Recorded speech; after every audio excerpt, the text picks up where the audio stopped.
G'day folks, welcome to another episode of Learn to Paint TV. Rod Moore from the Learn to Paint Academy with you again. And this week we're back to acrylics. We did the water mixable oil paints last week. Going to go back to acrylics this week, but I will do more water mixable oil projects in the future. So what are we going to do today? Well, I thought we'd have a go at this Headland and coastal scene here. Now I think this is from down Byron Bayway, northern New South Wales.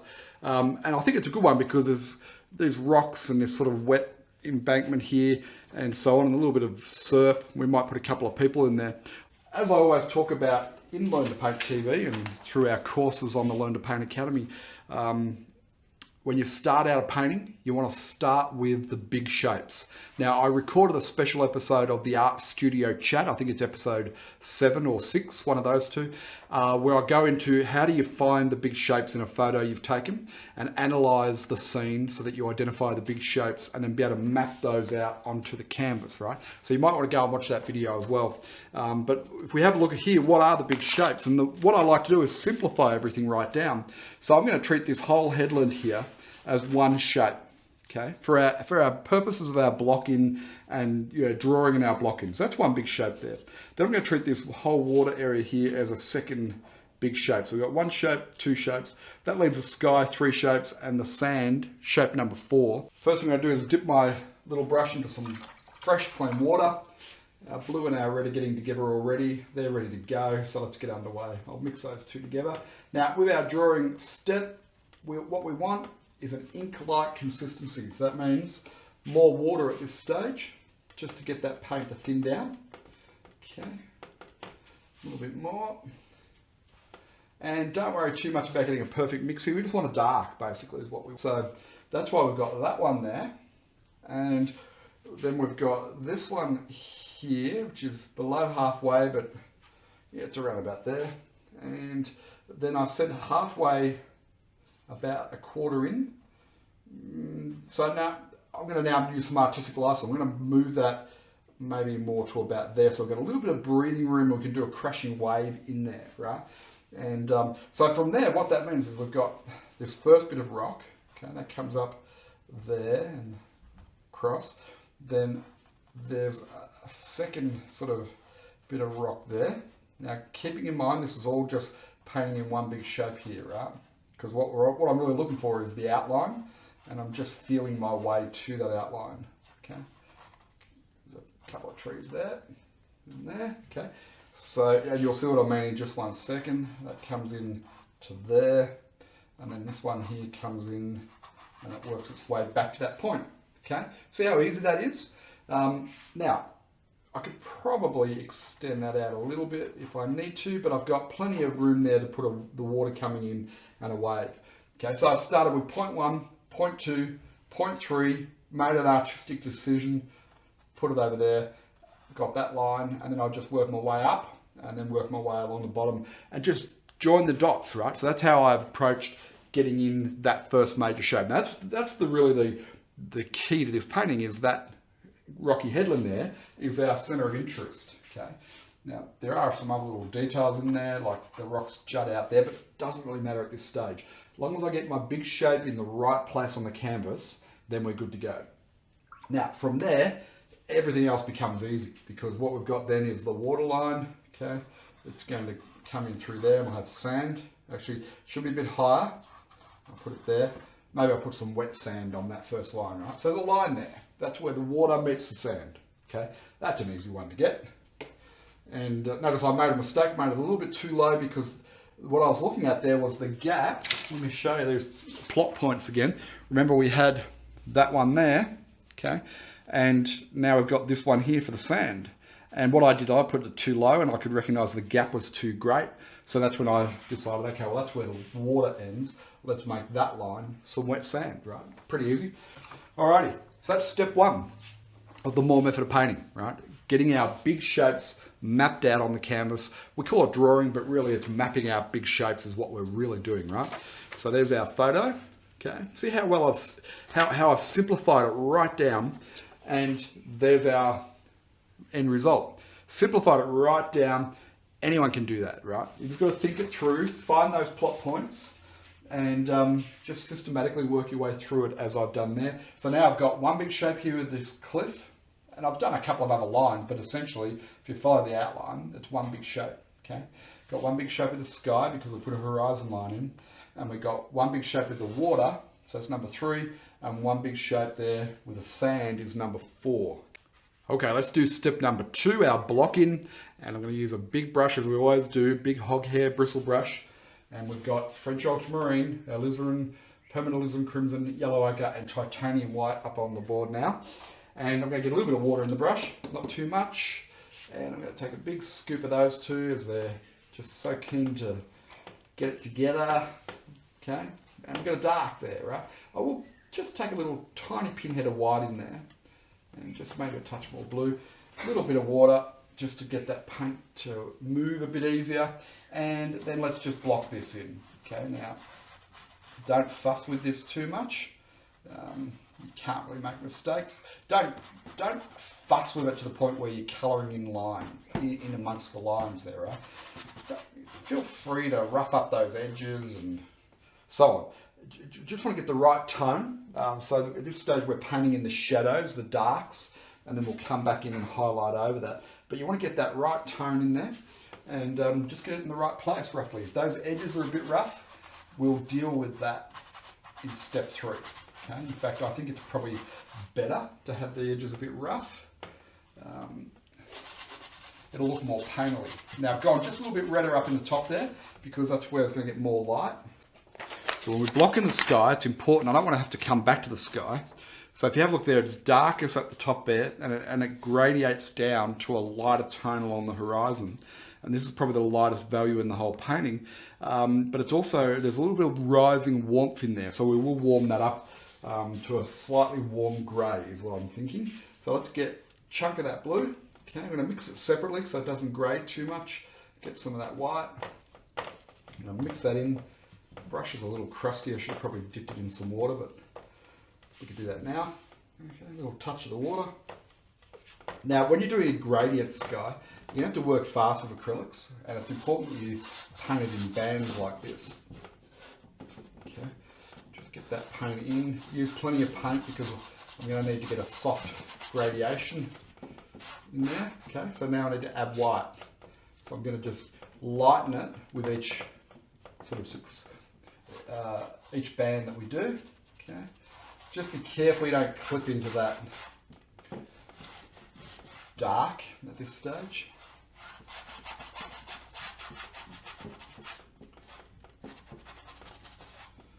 Okay.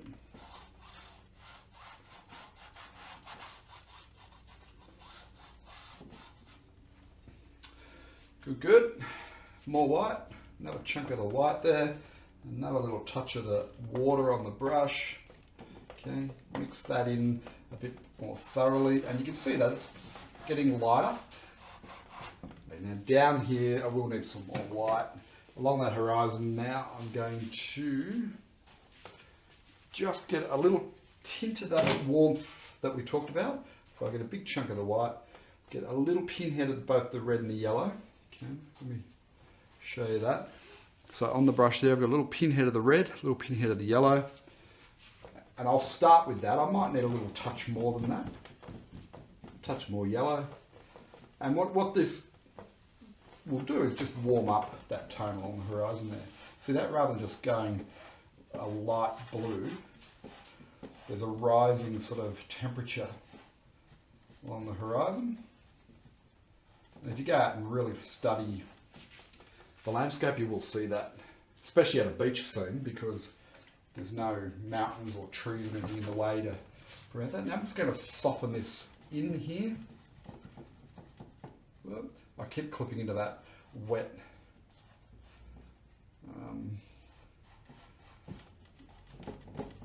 dark that we've got on the cliff face there. This is probably the most challenging part of doing this painting in the method we'll show you, is not clipping into that. Right? The rest of it, you know, if you're a beginner, it's a pretty easy method to follow, and you can get great results by following it, as so many of our students have. Okay, so our next logical step is to get our water in, and we're just going to do basically a blue, get a little bit greener, a little bit lighter as we come towards the sand. So that's pretty simple for us to do. We'll go back to the same colours we used for the sky, blue, a little touch of the white, okay, and just run that along the horizon there, like so. Now what I will do, I'll just show you a little trick. You can maybe use a little fan brush or any small flat brush would be fine. I'll just take that little touch of the water, dry most of that water off, and then I'll just come in here and I'll just soften that horizon line in. Okay, I don't want a hard horizon line. So if you're getting out the ruler and trying to rule in a horizon line, that hard line in the distance will pull the eye, even though if you look at the photo and if you go and look in nature, right, it has a hard line, but you don't want to paint it that way. If you paint it with a hard horizon, the eye goes to hard edges. And what does that mean? Well, that means that that's where you're going to lead people's eye is going to be to that hard edge. And I don't know if you want to do that, because that'll then run straight out the painting. So part of being a good artist is knowing how to control the eye's movement through a painting. And the better you can get at that, then the better your art journey will be. If you have aspirations of becoming a selling artist, etc., it's a good skill to know how to control the eye through the movement of the painting. Okay, now I've just introduced a little bit of yellow ochre into that. Probably put that up a bit high. We'll just blur that back in. Now keep in mind, and I have to tell myself this, that this is just a block in at this stage. We're not locked into any of this. We're just getting rid of the white canvas with attempting to get the right values and temperature in the right place. Okay. So anything I put down here is subject to change. And I think that's an important thing to keep in mind, especially if I put something down that I don't like. Once it's dry, you can just work back over that. So I've gone back to a little bit of blue in that. So the light bounces back off that yellow sandy bottom and it then reflects and it changes the colour. That's why the ocean in most places that I've been to looks a bit greener closer into the shore. Okay.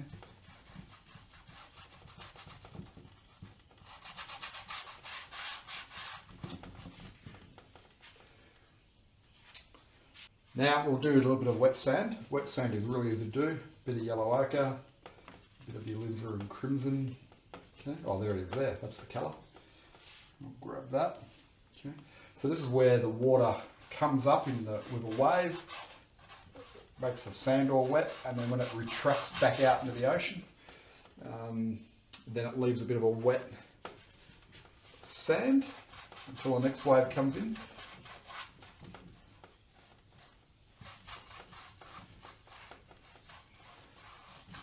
Okay. Oop, got a bit red there. Not to worry, I'll just blur that back up in there. Now I'm putting that paint on fairly thin. 3 of just pulling it all together. And now this is the dry sand that we're putting in here. Yeah, just pulling it all together with the details, refining certain areas. You know, we probably have to thicken up our darks, things like that in step 3. All easy to do. If you've got it right, looking right at this stage, as you can see this is looking right, it's on track, okay, then it'll all just come together in step 3. Well, there you go, folks. I think we're right on track with this. Got everything blocked in, the main shapes and so on. Got the right temperature, right values. It's looking good. It needs to now dry with acrylics, needs to dry off. It's not a good thing to work when they're tacky, halfway between dry and wet. So we'll let this dry off. I'll go and have lunch, come back in an hour or so, and then we'll do step 3 and we'll pull this painting together. See you then. Okay folks, welcome back to this episode of Learn to Paint TV. Now this is all dried out of course, and I've got some fresh paint up on the board. Time to now move into step 3, which is when we start to pull it all together, our details, finishing touches, highlights, and so on. It's where the painting really starts to come together. Now, just on reviewing and reflecting, overall I'm pretty happy with it, though I do feel that I probably have got all of this up a little bit high. Bit late to move it now. Might have been better if it was sort of down here, because it feels like it's in the upper section. So, which is fine, and as I said, too late to move it. What I will do though is just run it down a little bit lower into here, so it fills up a little bit more of this space in here. And in doing that, I'm going to rework some of the darks in here. So paint's got a bit thin. And I've also got a fair bit of white canvas here. Remember, I was trying to avoid clipping into that darker wet paint. So this is going to give me a chance to tidy up that edge and then drop this bottom edge down as we go. So that'll be our first point of call. Then we'll start to detail up some of those rocks and that headland there, and then into the water, detailing the water. And that's pretty much all we're really going to need to do to this painting to bring it up to a high level. I don't want any details in the sky. We might put a seagull or two maybe.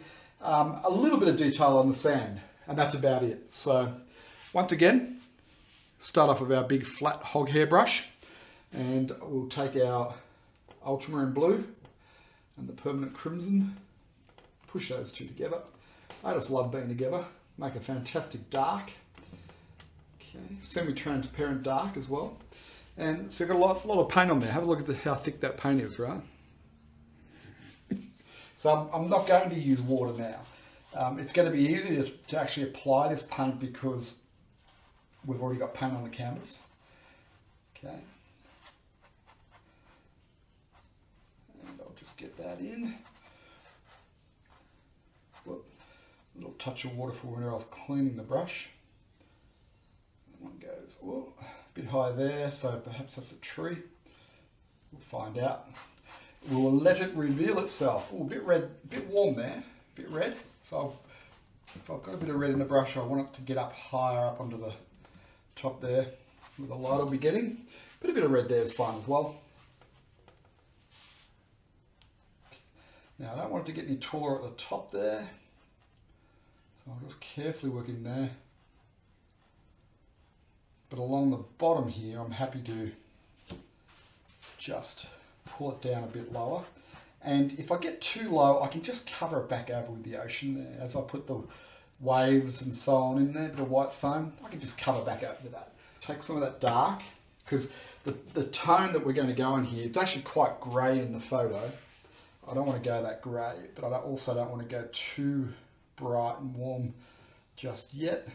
So I've just mixed up an earthy orange, and I've added in a bit of the same shadow tone. See that? I've used the yellow ochre, the alizarin crimson, mixed up an earthy tone, and I just took some of the dark just to grey it back a bit. And then also it integrates perfectly with what we've already done there. Okay? Because the big mistake would be to go too bright with these rocks too early. So we just want to get a sort of a mid-tone type of value happening here. Now what I'll do is I'll take a bit more of that blue and some more of this yellow ochre, because it's just not happy staying on the canvas, and I'll mix it back into that dark just to take the brightness out of it, and we'll just run that over the top of that dark that's already there. So we start getting a bit of grass happening in there. And again, you know, this is only a first pass. We can come back and redo this when we need to at an appropriate time. But let's just get an indication of some grasses on the top there. Jolly good. Right in here, there is this crushing wave. So we'll just indicate that there like so. Now I'm just using, you know, this is the flat brush like that. I've turned it on its side and I'm dragging it like that, and I'm just using just a little tip of it there, really. And it seems to work. Get a bit of splash happening in behind there, and then we can just bring up some foam into here, like so.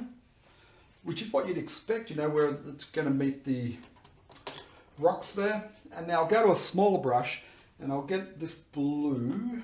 Okay, I'll get that blue, little pinhead of red and yellow. Ooh, that's not the right tone really. I'll get a bit of white into that. Needs to be blue. There we go. Okay, so I've just got that on a small brush like so. Okay, and what I'm going to do is when waves stand up, they go darker in value. Okay, so we'll just run that into there, and then I'll dip it in the water. I'll clean the brush out in some water. Okay, mostly dry it off, and then let's just soften it under there. Now I'm going to add more paint to the water, so we'll be able to soften that edge, but it's going to look like a nice little wave in there, standing up. So even though we've got paint down there for the water, I do think to make it all integrate and look right, we're just going to need to just repaint in some of this water, okay, like so, and then I can start to blend it up into that wave, as I was talking about before. It's a little bit dark in there.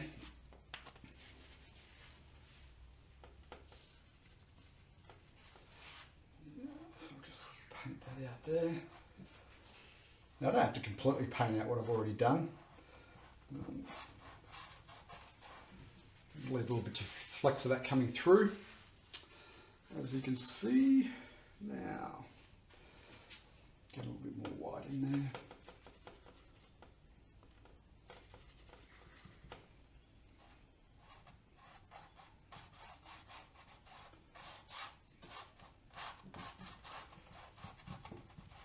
The other way we're going to look at doing these waves, I just showed you I put some foam on there with a brush. Now I'm going to use the palette knife, which is a really good option for seascapes and so on. So let's get some nice big chunk of that white, a bit more yellow, little pinhead of blue in there, mix that up. Okay, good, that's good colour there. And then I'll just cut the paint. No, I've got a ton of paint on there. You don't want that much paint, okay? Whatever's on the brush or the palette knife is what's going to end up on the canvas. This is a really good rule of thumb. You should always know how your brush is loaded, whether it's dirty with colour or... And so just check, like I just did, cleaned it with a palette knife, and now I can come back in and just cut through, and now I've got a nice clean roll of paint on there, right? See that? Now I know I've got a bit more control over what we're doing.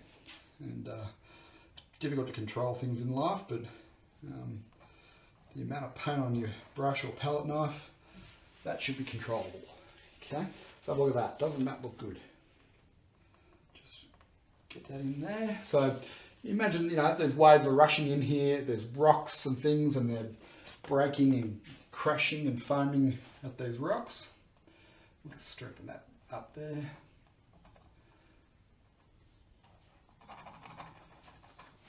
Okay, good. Notice I just did a little bit of squiggling there. That's just scratching a little bit, just to create a bit of an effect of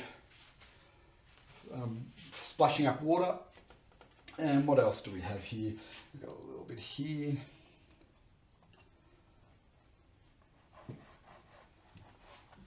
Okay, bit of a thirsty canvas, this one. That paint's drying real quick, and I really need to work just a little bit faster, but I won't, so that I can explain to you what we're doing. Be careful about creating really, you know, 3 or 4 waves that are all identical in size and shape and where the wave's breaking and so on. So I've got a breaking wave there and a bit of action over here, so I'll counterbalance that just by just getting a little bit more movement there. Okay, just dance that palette knife around. Okay, let's just create a couple of things happening here. Okay. I'll go for a little bit more bluey white version now.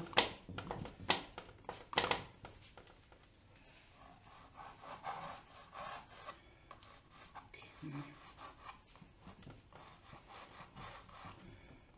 Get a little bit of chunky bit of that there, and see how I'm pushing it up against the rocks. It's just merging that colour in nicely.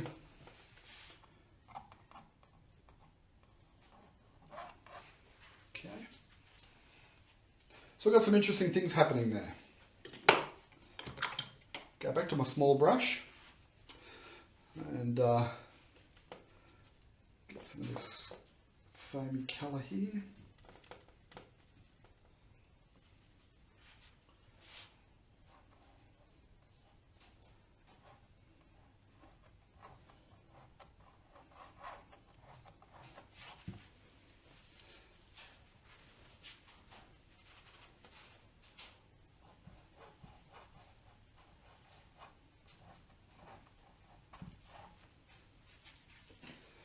Okay.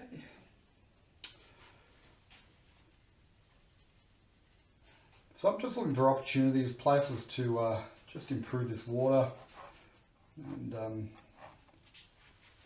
vary it up, make it a bit more interesting.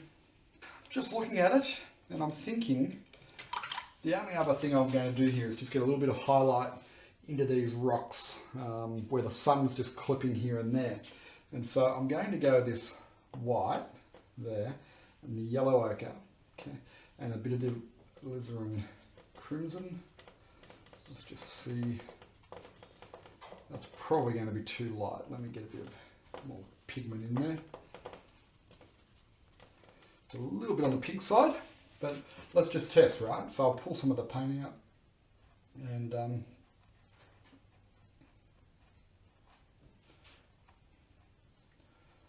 just test here.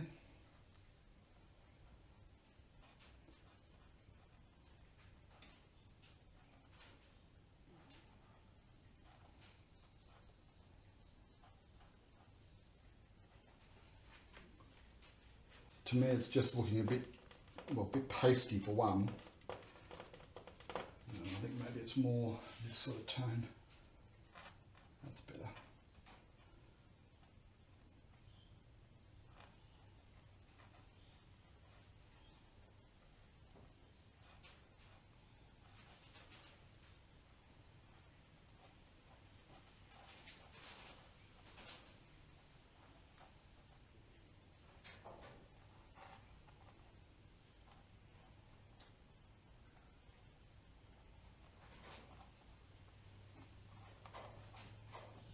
I'm just going to work that in here and there.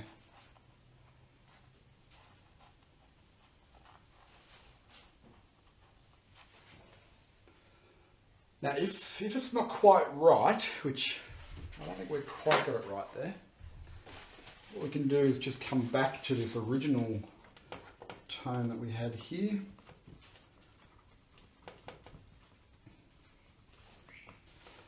And just soften it out where it needs to be softened out.